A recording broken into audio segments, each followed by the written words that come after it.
Jadi 5 tahun yang lalu ketika gue umur 35 tahun atau 36, ulang tahun gue yang ke 35 ya, Viola kasih gue surprise.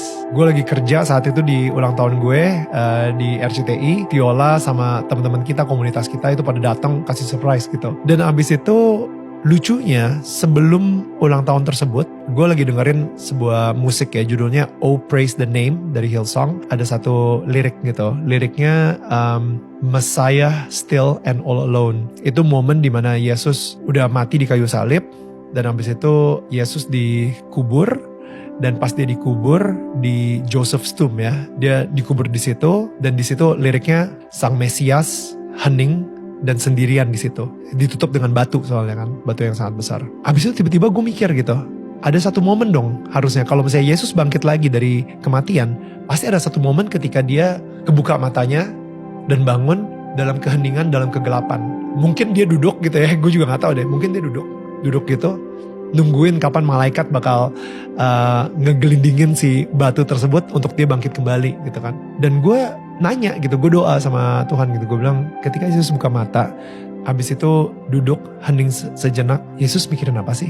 Penasaran aja gitu, kira-kira dia mikirin apa ya? Dan tiba-tiba di hati gue suara yang sama yang gue dengar itu, Yesus bilang, aku mikirin kamu Daniel. Aku mikirin kamu karena aku udah berhasil mendapatkan jiwa kamu lagi. Daniel, itu Yesus yang romantis banget sama aku, personal banget gitu. Jadi ketika dia mati di kayu salib dan dia bilang it is finished, udah selesai, aku ngebayanginnya kayak dia bilang itu dengan senyum gitu. It is finished. Karena gue udah berhasil memenangkan jiwa Daniel di kuburan itu. Ketika dia bangun lagi dan bangkit lagi, dia senyum karena dia ngerasa, ya Daniel udah gue berhasil menangin kok jiwanya.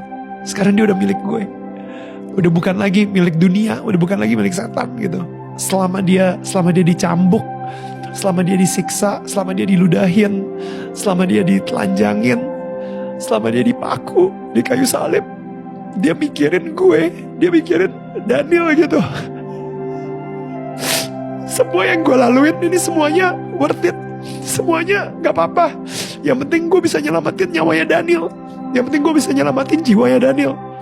Itu yang benar-benar kayak dia mau menderita seperti itu untuk nyelamatin Daniel seorang satu. Dan itulah nilai gue, nilai harga aku gitu. Daniel Mananta nge-MC berapa juta gitu misalnya ya, atau harganya berapa, tapi gak sebanding sama nilai nyawa Daniel yang harus dibayar sama hidupnya Yesus ya.